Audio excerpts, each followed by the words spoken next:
Bonjour, bonjour, bonjour, mbote, mbote, mbote, mwana musundi utulukala mkushulu kabila diambu. Diambu dia Congo, samu Congo kwa tukwelande, samu Congo. Donc, à la poursuite des détails Congo perdus, hein, nous allons essayer de recadrer une expression qui s'est doublée, le mpungu, qui n'est autre que le ngunza. En fait, le mpungu, c'est un concept de matriarcat avec les Bantous. Le ngunza, c'est le concept modifié du mpungu de ceux qui voulaient sortir de du régime matriarcat. Donc, le ngunza, c'était pour repartir dans le patriarcat. C'est tout simplement ça. Avec les Bayaka, bien sûr.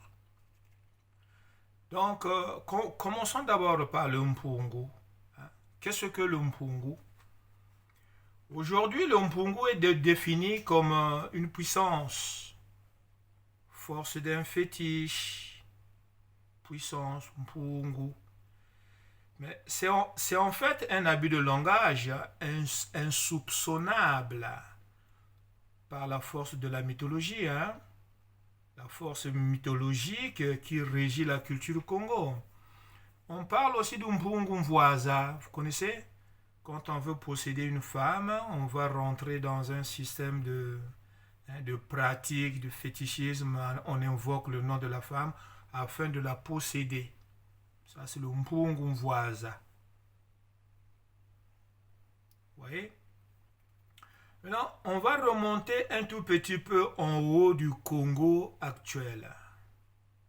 Le Nsunda, le Soudan. Mais avant de traverser la frontière, en allant à la source, n'oublions pas que ce mot est aussi attribué à Dieu. Nzambi Mpungu. Hein, pour dire Dieu tout-puissant. Là aussi, gros abus. Animé par la confusion.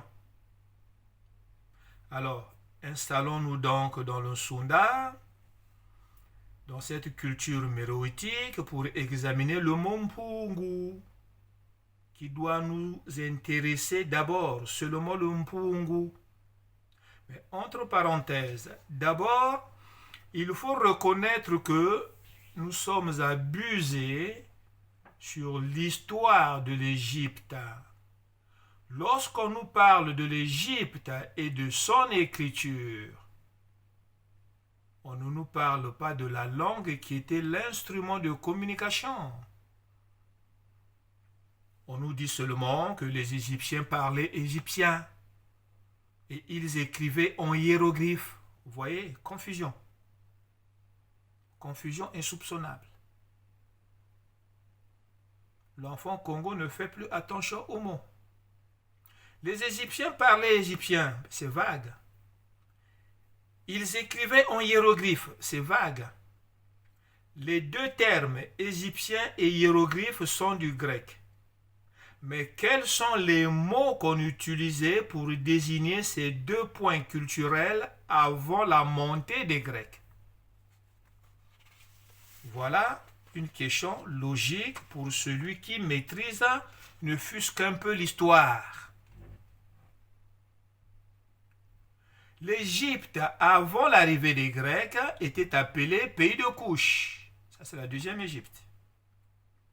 La langue parlée était de la culture Congo. L'écriture était Mangalanganza, ce que nous appelons gribouillage, par abus de langage. Sans le savoir, Mangalanganza est la base de l'écriture. L'expression est foulée aux pieds, un des détails perdus, parce que nous sommes coupés de la source.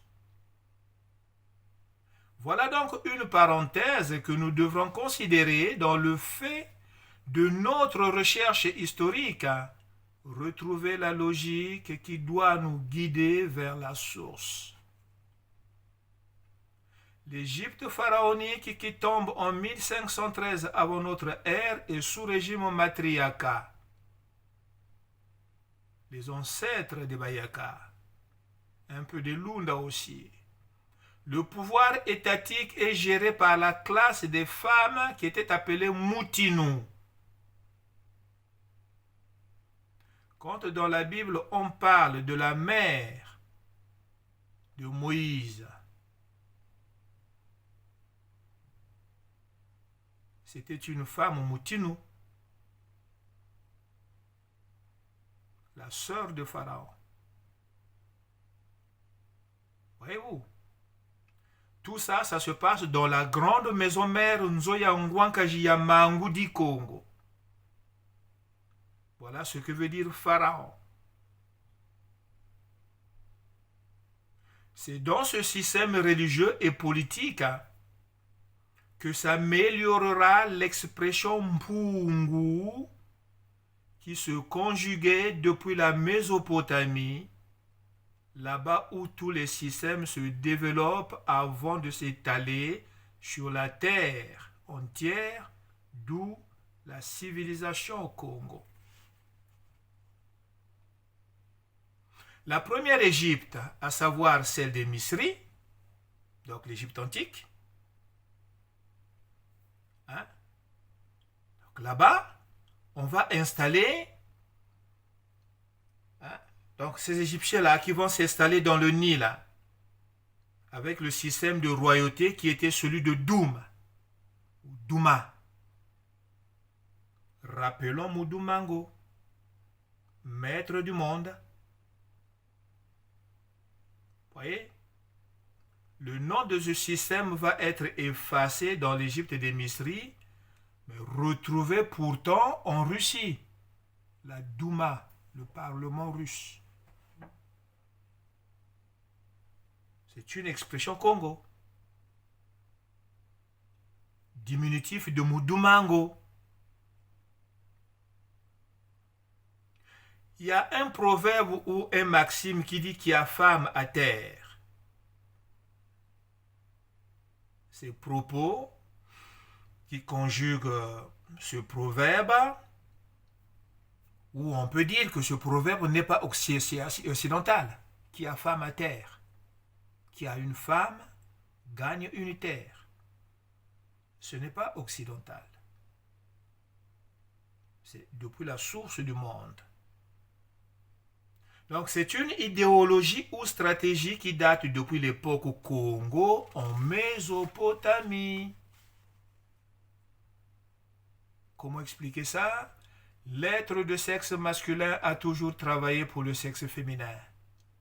Voilà pourquoi celui qui respectait bien cette règle, qui a femme à terre, pouvait se retrouver couronné par les membres de la femme du milieu qu'il adoptait. Ça sera un peu différent dans le système pharaonique, système Mangu di Congo, où la couronne sera plutôt posée sur la tête du frère qui travaillera pour la sœur. C'est là que la couronne retrouve la traduction Mpu. Mpu. Voyez? Ça, c'est en Congo. Soutenu par les femmes pour faire Mpungu ou Mpu Yangudi, abrégé Mpungu. Cette institution sacrée avait pour totem un animal, à savoir la hyène. La hyène, maîtresse de la société animale sauvage, d'où le matriarcat. Donc ce concept va être inspiré par les Kushites, ou ce concept va inspirer les Kushites Bayaka, les ancêtres, pour une nouvelle confession dans cette culture Congo. Avec son dogme religieux, les adeptes deviendront des Bantous. Pour faire plus long, À l'origine, bilungi bia nzambia muntu ou bilungi bia muntu, petit à petit, ça s'est raccourci en bantu ou muntu. Une nomination qui, avec le temps, comme je dis, toujours dans la modification abusive des expressions qui finira en muntu ou bantu pour désigner l'être humain. Voilà. Muntu, la déesse, était l'épouse de la divinité principale Amon. Et ils avaient pour fille Nkusu. C'est cette même trinité que les Grecs appelleront Horus, Osiris et Isis. Or, dans la Mésopotamie de Mudumango qui deviendra Nimrod, la Trinité était devenue, dans le grand dogme Congo, très incontournable. En Mésopotamie, la Trinité était aussi le soleil, la lune et le temps. Mais le soleil va prendre le nom de Muinda. La lune, Muindu. Le temps, Ndango. C'est pour ça qu'on retrouve la tradition du temps. En latin, Tempus Isis. Vous voyez? Et entre l'Égypte et Mésopotamie, en Mésopotamie là-bas, va encore se développer une autre puissance, la puissance des Mèdes et des Parthes, avec leur dieu Homos, qui sera plus tard récupéré par les Grecs. Un nom qui donnera homme pour désigner l'être humain. Voilà que cette expression va être déviée par les Grecs en l'attribuant au dieu soleil qui deviendra Horus. Ouais. Les Grecs, c'est ce qu'ils ont fait avec la divinité Siou.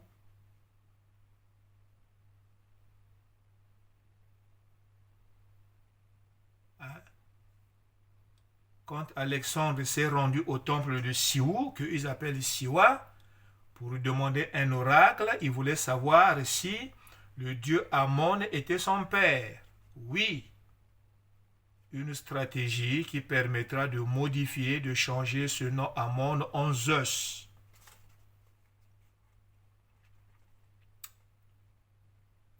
Voilà. Pour finir avec Muntu la hyène, les Romains vont la modifier en louve qui allaitera Romus et Romulus. L'histoire mythologique de la Rome antique. La louve qui allaite les enfants jumeaux, comme l'entrée du grand temple Égypte des pharaons, où il y avait deux colosses avec les têtes des hyènes.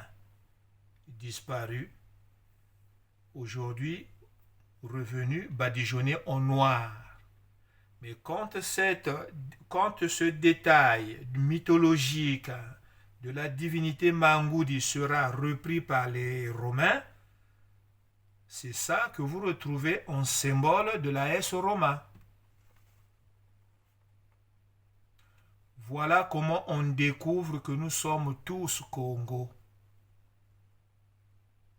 En parlant donc de la couronne, excusez-moi, ouais, je baille. En parlant donc de la couronne, vous constaterez tout le long de l'histoire humaine comment la couronne est respectée même chez les Occidentaux. Aucun roi n'a été décapité avec sa couronne. Si cela arrivait, la femme aussi mourrait. La puissance d'un chef est conservée par la femme. Quand on veut atteindre un homme, on passe par la femme. Voilà le Mpungu. Pour revenir chez les peuples du Congo antique, Merowe Nsunda avait gardé le nom Mpungu qui, avec les Sundi qui vont le conserver, nous retrouvons ce nom dans le Kikongo, apporté par les Basundi. Bien que la définition est variée, mais aussi, voyez et constatez, bien que chez les Bayaka actuels, pour ceux qui en restent, les Bayaka qui ne savent plus qu'ils le sont aussi, chez eux, le nom Mpungu a conservé le sens de chefferie, mais aussi modifié en Ngunza. C'est tout. C'est tout. Donc, que ce soit le Mpungu avec son régime matriarcat ou le Ngunza avec son régime patriarcat, qui a le droit légal de rentrer dans le Mbongi ou le Parlement. Est-ce parce qu'on est Congolais que tous ont le droit d'avoir accès au Mbongi? Est-ce parce qu'on n'a pas fait le royaume pour y hisser la culture Congo qu'on n'est pas Congo? Qui a plus des droits entre celui qui est dans le Mpungu et celui qui est dans le Ngunza?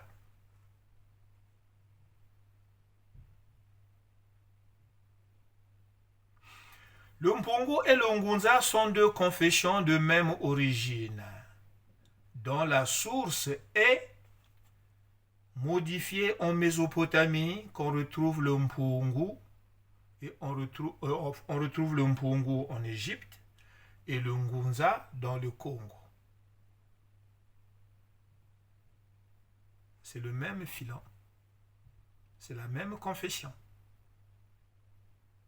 Modifié par la force de la confusion, à l'origine, Babylone est le grand centre dogmatique de la culture Congo, du Panthéon Congo. Si vous ne prenez pas les détails, ou si vous ne prenez que les détails qui vous arrangent pour faire l'histoire Congo, jamais vous ne parviendrez de tenir le fil historique du Congo depuis la source. Si vous ne prenez que les détails qui vous arrangent pour faire l'histoire Congo, jamais vous ne parviendrez de tenir le fil historique du Congo depuis la source. C'est ce qui s'appelle mythologie. Prendre que ce qui s'arrange, ce qui nous arrange, selon l'humeur du jour. Ce que nous devrons savoir, s'il y a un peuple qui a joué un rôle important dans la culture Congo à partir de l'Égypte jusque dans les Grands Lacs, c'est bien le peuple Bayaka. Oui. Or, lorsque vous lisez l'histoire du Congo dans le pluriel Larousse, ce peuple est décrit comme des rebelles. Au sujet donc de cette définition que donne le Diko, voici comment donc moi, dans mon livre, mon tout qu'il aurait pu être, dans ce livre, mon tout qu'il aurait pu être, comment j'ai décortiqué le contenu en relevant les détails incohérents. C'est à la page 89. À la page 89, pour ceux qui l'ont, ceux qui ne l'ont pas encore, achetez-le, aidez-moi. Notre affliction, donc au deuxième chapitre, j'ai repris la définition du Larousse, où je dis « Le dictionnaire pluriel Larousse de 1975 donne matière à réflexion dans ses explications au sujet de l'histoire Royaume Congo concernant les Yaka. »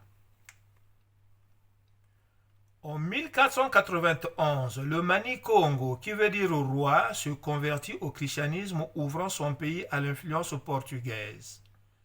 À sa mort, le parti chrétien l'emporte. Et son fils Mbemba règne sous le nom d'Alphonse Ier, Cela se passe, sa vie c'est 1506-1543. L'expérience de christianisation va cependant échouer car les relations entre les deux peuples se détérioreront à cause de l'essor de la traite des esclaves et de l'avidité des Portugais.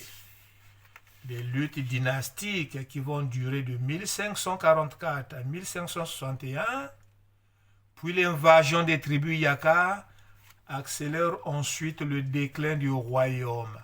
Je ne voudrais pas citer toutes les questions que j'ai posées, mais au sujet des Bayaka, j'ai posé la question, mais en évoquant la détérioration des relations entre les deux peuples, qui représentaient les deux peuples, et les esclaves traités, ce n'étaient pas ceux qui refusaient de se convertir au christianisme des colons. Ce qui est supposé être une invasion des tribus Yaka, c'est là où c'est important, n'était-ce pas plutôt une révolte, refus d'une possible intégration? La définition parle de l'invasion des tribus Yaka, ce qui est faux. Ce n'est pas une invasion, c'est plus une révolte. Ben oui, les Yaka c'était un peuple farouche. Farouche. Vous voyez? Donc, dans ce pendant de tous ces événements, quand l'écroulement du royaume qui va hisser la culture Congo, que vous appelez royaume Congo, lorsque l'écroulement se dessine, où était l'esprit Mpungu et l'esprit Ngunza? Bah oui, soyons logiques. Où étaient ces esprits tels qu'ils sont définis aujourd'hui? Sortons de la mythologie, mes frères. Les Ngunza qui pensent et le disent que la solution viendra de leur Dieu, mais tous les Congolais ne sont pas de cet avis-là. La preuve, les Congolais qui adoptent le préfixe né ne savent même pas que ça vient de Nimrod. Nensaku, Nemwatu, né pour montrer qu'ils sont Congo. Hein? Eux, ils sont pas Ngunza. Les Bantous, adeptes de Mangudi Congo, eux qui ne savent pas que cette appellation vient de la confession d'une divinité, dont le totem était la hyène, perdus, ne sont pas aussi Ngunza. Vous voyez? Dans cette confusion, la question se pose, de quel Congo parlons-nous alors? Dans le Congo avec C, dirigé par les parvenus qui ne sont pas descendants des parents auteurs du royaume, eux ne se sentent pas concernés par vos projets ou vos propositions d'une solution par la voie des dieux ancestraux. Eux, ils ignorent aussi qu'ils sont Congo. Bon, supposons que vous vous retrouvez nez à nez avec un adepte ignorant du dieu Baru. Lui, il vous dit que la solution pour notre survie, c'est de repartir dans la confession de Baru. Vous allez dire qu'il est fou. Vous voyez? Mais qui était Baru? Baru fut un roi qui était aussi dans la culture Congo, avant la Syrie. Dans le premier millénaire. Mais les adeptes sont ceux qui désignent l'être humain par Baru, donc au Congo. Baru était considéré comme un roi. Dans ces périodes-là, tous les rois étaient considérés comme des dieux. Plutôt, Baru était considéré comme un dieu en tant que roi. Vous voyez?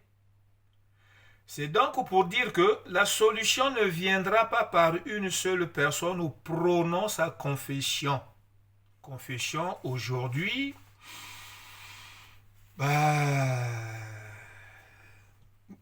noyée. Oui, toutes les confessions Congo sont noyées. Après, c'est le Woussa-Woussa. Oui, noyé dans la confusion. La solution est collective plutôt. Et cette collective ne pourra puiser sa force que dans l'historicité qui nous est cachée, plutôt qui nous a été cachée, puisque nous sommes en train de retrouver ça, bien que de façon tardive. Comment retrouver la voie ou le chemin? Comment retrouver la voie ou le chemin? Il suffit de sortir des mythes dont nous sommes friands. Croyez-moi. Mwana Musundi a retrouvé son identité. La fierté n'est pas dans cette identité qu'il hisse, mais plutôt dans le fait d'avoir retrouvé les traces de son histoire remplie de fautes et de bienfaits. Détail Congo dans la Bible. Mwana Musundi n'est pas le premier à avoir découvert que le début de la Bible fut écrite en Congo.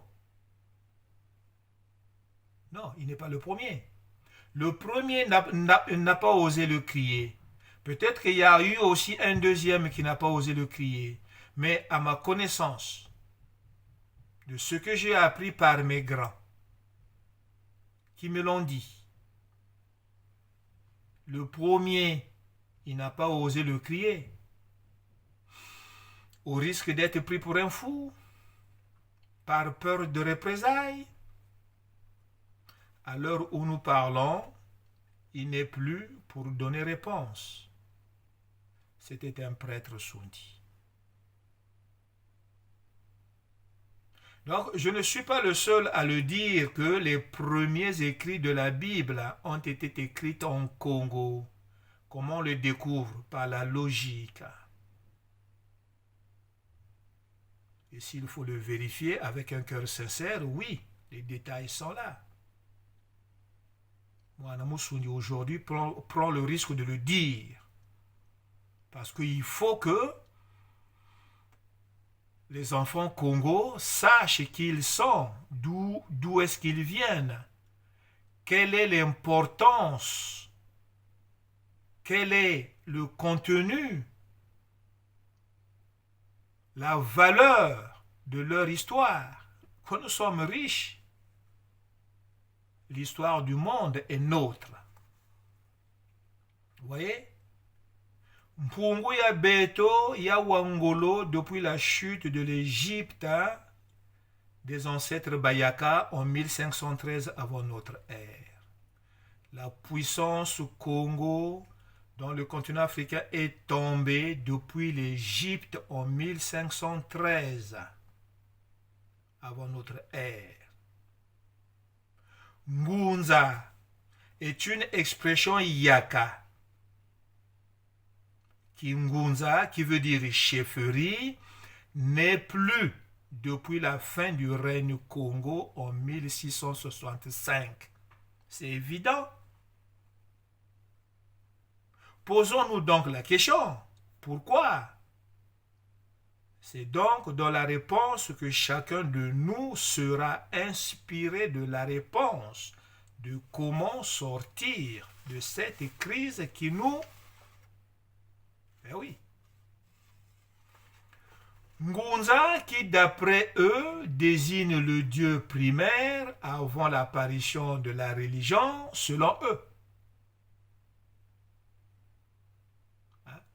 Ngunza, qui d'après les adeptes désigne le Dieu primaire avant l'apparition de la religion. Vous voyez la contradiction, la confusion? Ce n'est pas nous qui avons inventé la religion. Mais les Ngunza disent que c'est le Dieu primaire avant l'apparition de la religion.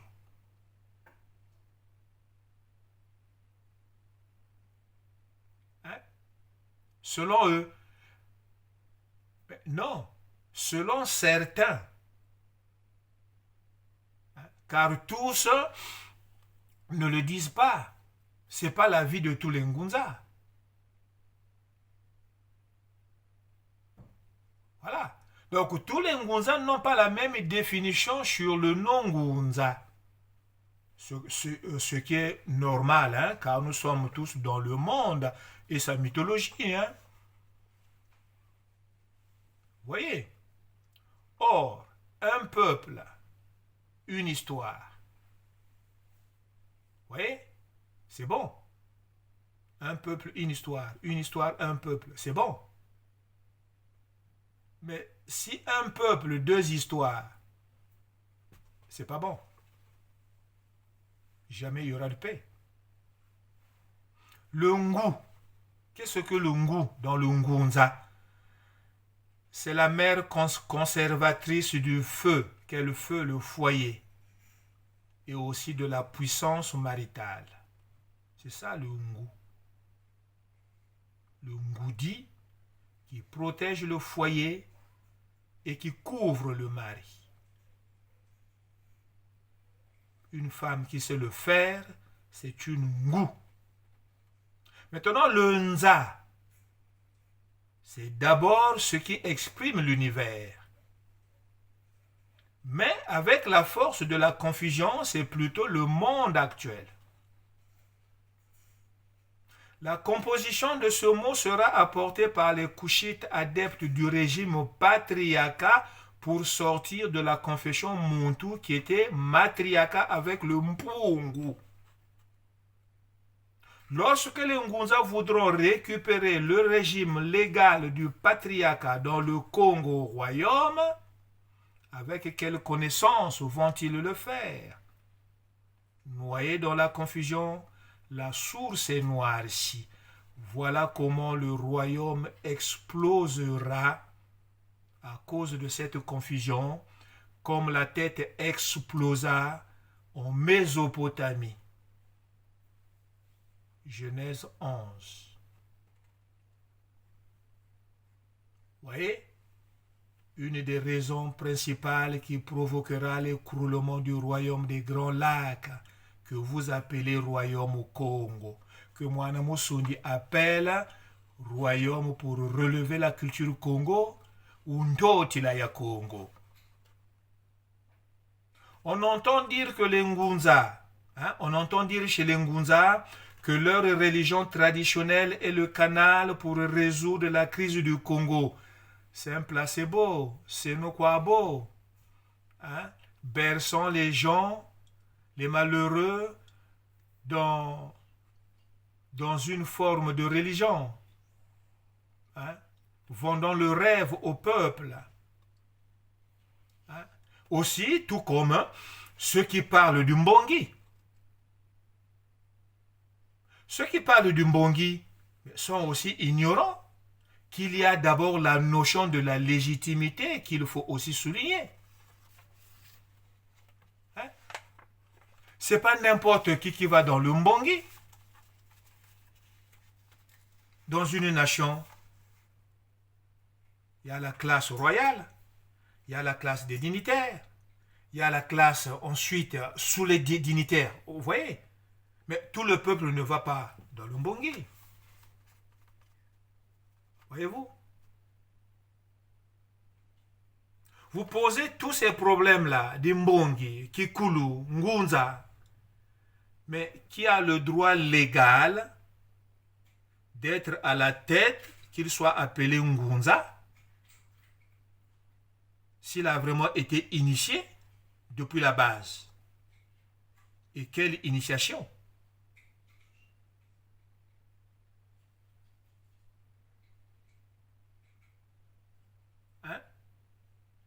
Voilà. En tout cas, je m'arrête là. Si il y a des questions à poser, oui, mais le but, c'est ça.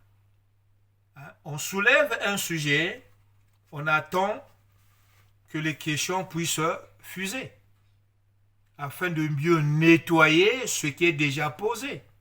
Je ne dis pas que ce que je pose est propre, à 100%. Je tiens le fil de notre historicité. Mais je ne dis pas que tout est propre. C'est à vous de me poser des questions afin de nettoyer ce que je tiens déjà.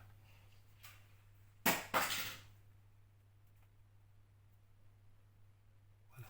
Mwana Musundi, musundi wa mpangala akandara kuimba mwana ndamba mutekolo ndamba wakurila kwebishi mpanzu. Fier hein, de cette identité. Mais ma fierté plus, c'est de savoir qui je suis réellement. D'où est-ce que je viens. Voilà. Si vous n'avez jamais vu un cadavre allongé tout en souriant, je serai le premier.